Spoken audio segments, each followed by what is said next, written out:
O Arnaldo, sim, Diga. pré-temporada e tem o detalhe, né? O calendário começou, o campeonato começou mais cedo esse ano, então os times nem tiveram pré-temporada direito, foi uma bagunça tal que foi imposto pela CBF.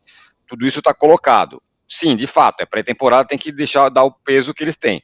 Só que precisa combinar, combinar com torcedores e tudo mais, né? Vale para todo mundo, para o São Paulo inclusive.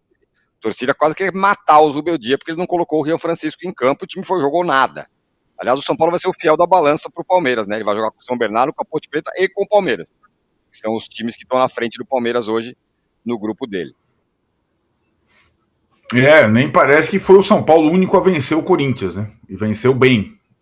Só que aí tem algumas questões, e acho que passa um pouco pelo tratamento que o Corinthians tem, e o Danilo falou, a agenda positiva do Corinthians é uma realidade, né?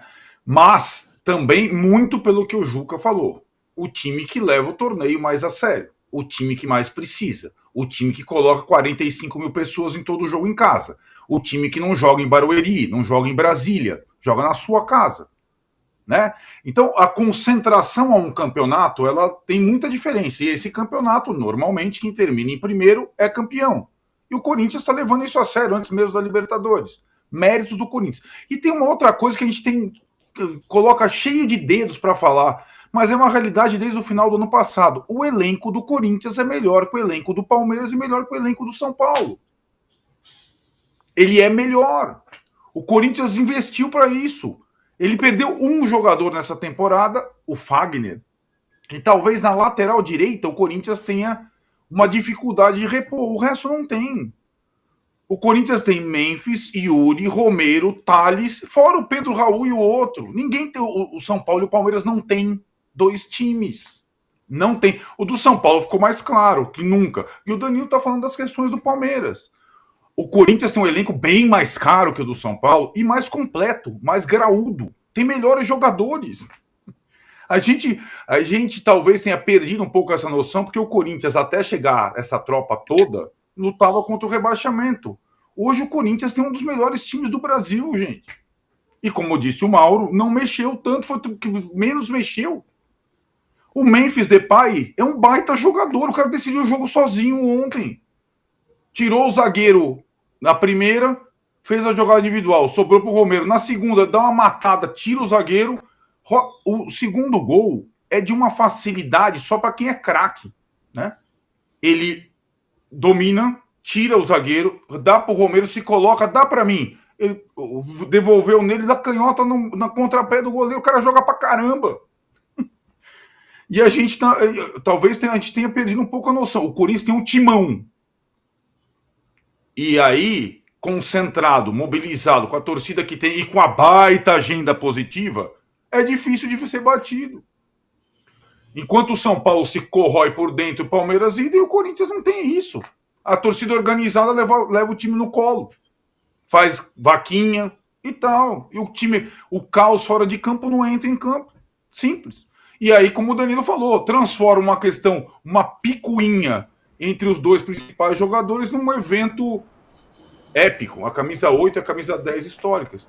Então, São Paulo e Palmeiras, sobretudo Palmeiras, que vem vencendo e luta pelo tetracampeonato, poderiam olhar um pouco para o lado e perceber que hoje o rival tem um time melhor e trata melhor a competição, o campeonato, o dia a dia.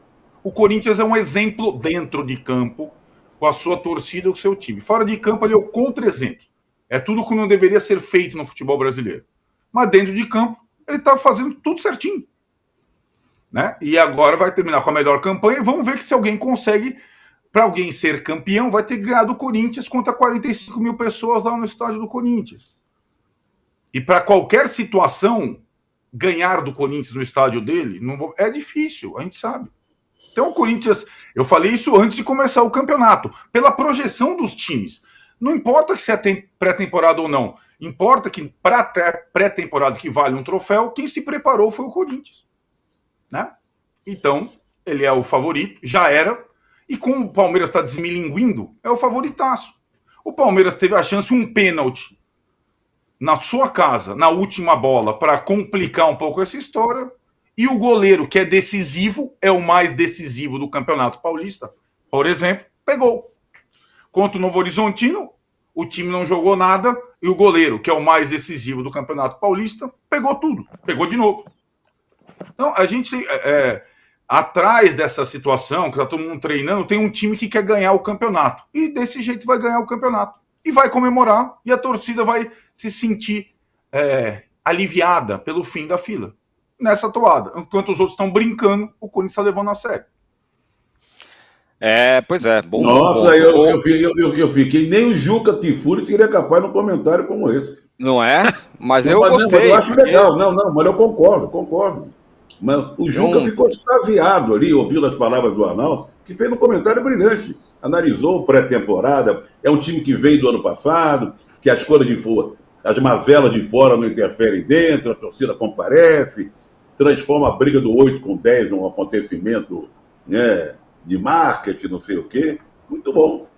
Depois eu quero ouvir falar do São Paulo. Aí eu gostaria de ouvir Zé Trajano, você é uma pessoa extremamente generosa, né? Será que você não percebeu que todos esses elogios de Arnaldo Ribeiro vieram depois dele lembrar que o São Paulo ganhou do Corinthians? O São Paulo ganhou do Corinthians no ano passado e nesse ano. Aliás, o Corinthians não ganha do São Paulo há anos. Mas quem está em crise é o São Paulo. No clássico entre os dois, quem meteu um chocolate foi o São Paulo. Quem deu crise no Corinthians depois do 3-1 pro São Paulo? Zero. Crise nenhuma. Pensa que se fosse ao contrário. Né? Essa é a medida que a gente está tomando. Né? Falando sobre crise e questões, Mauro, você não... Que é isso? Que elenco, que luxo o elenco que esteve em Santos e Novo Horizontino, né? Milton Leite, Mauro César Pereira e Júlio Gomes trabalharam nesse jogo, então, portanto, você viu o Neymar em campo e viu o que você viu não deve ter gostado. A estatística diz que ele perdeu 24 vezes a bola, não jogou nada, né, o Neymar, Mauro. Não surpreende, né? Não surpreende, só surpreende os iludidos de plantão que acham que acreditam naquela bobagem de não, fulano é craque, aqui no Brasil joga com a perna só. Não joga com a perna só, tem que ter as duas e tem que estar muito bem preparado para conseguir jogar e ser competitivo. O que o Neymar está vivendo é absolutamente natural, gente. Ele fez ontem o primeiro jogo dele como titular, desde a lesão em novembro de 2023. Então, em 480 dias, ele participou de 4 jogos, 3 deles entrando no segundo tempo e um começando. Ontem ficou em campo por 75 minutos, aproximadamente, mas não conseguiu fazer rigorosamente nada de importante. Tentou ali uma bola, outra para o Guilherme, tudo, mas nada de especial, nada que fale, nossa, olha o Neymar em campo. Joga muito longe da área, numa zona do campo onde ele é mais vulnerável diante das faltas dos adversários, que nem foram tantas assim. Então, assim, o Neymar tentando voltar a ser um jogador de futebol do nível que ele já foi um dia, mas isso faz muito tempo, né? Antes mesmo da lesão, ele já era um jogador muito abaixo do que foi em fases anteriores. A gente precisa lembrar que a grande fase do Neymar, o auge da carreira dele, foi há 10 anos praticamente. Foi 2015, campeão europeu. Ali ele chegou no máximo, dali para frente só caiu. Então essa retomada, embora aqui no Brasil ele não precise chegar no nível tão elevado para se destacar, ele vai ter que crescer muito. E o time do Santos, muito, muito confuso, né? O Santos também tem o quarteto, exemplo do São Paulo. E esse quarteto, quando o time não tem a bola, o time tem 2 compartimentos. A linha defensiva, os 2 volantes, virem-se, eles e o goleiro, que foi melhor em campo, né, o Brazão, goleiro do Santos, e lá na frente os 4 que não recompõem e não voltam. É o Guilherme, é o Tiquinho, é o Neymar e é o Soteldo. Aí no segundo tempo ele mudou, alguns jogadores conseguiu melhorar um pouco nesse sentido, mas muito aquém. O Santos correndo o risco, inclusive, de não se classificar, né? Seria um negócio constrangedor depois de toda essa onda feita pela chegada do Neymar. Essa chance aí do Pituca foi a melhor chance do Santos no jogo e não teve muito mais do que isso, não. O Novo Horizontino finalizou muito mais, foi mais perigoso, um time mais coeso, digamos assim. E o Neymar vai precisar de ritmo de jogo, de tempo, para conseguir ser um jogador decisivo. Agora ele pode, no lampejo, decidir o jogo contra o Corinthians, pode acontecer. Só que ele passou muito longe disso no jogo de ontem. A tendência, claro, à medida que o tempo passar, se ele não sentir nenhum problema físico, ele vai conseguir evoluir. Mas essa evolução passou muito longe ontem, né? E é compreensível, repito, não é nenhuma crítica a ele nesse sentido. Ele jogou pela primeira vez de saída, depois de todo esse tempo. Então, não dá para esperar muito mais do que isso. O problema é a ilusão coletiva de quem esperava que a simples presença do jogador em campo fosse mudar completamente o rumo das coisas. Não é assim.